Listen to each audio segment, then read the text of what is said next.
Bilang pakikiisa ng lokal na pamahalaan sa selebrasyon ng Philippine Scouting Month, 55 Girl Scout at Boy Scout ang humalili sa mga city officials at department heads ng lokal na pamahalaan.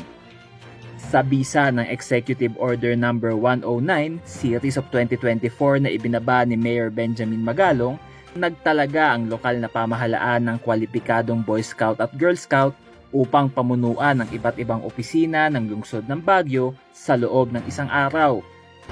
To our Scout officials, you stand on the shoulders of a proud tradition of leadership and service. Your role today is not just symbolic.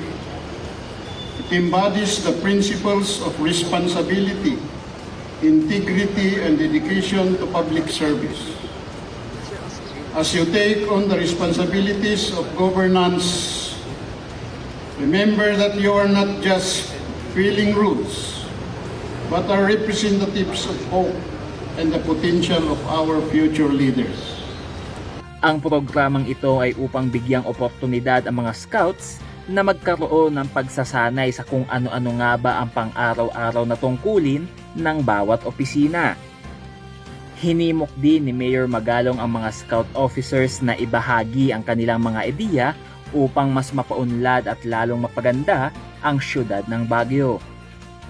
We in the city government will be here to support and guide you throughout the day.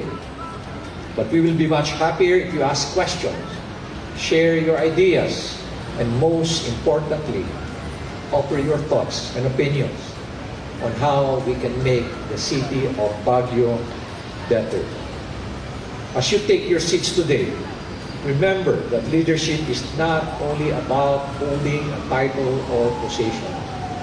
It is all about this position. Leadership is about influence. People will follow you if they believe in you.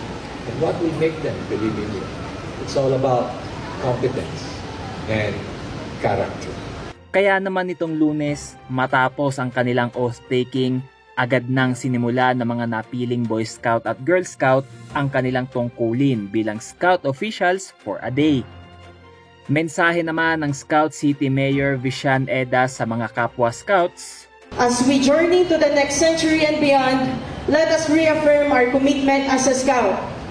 Together, we will empower all Scouts to become agents of change and leaders of tomorrow, carrying forward the legacy of Scouting with pride and determination.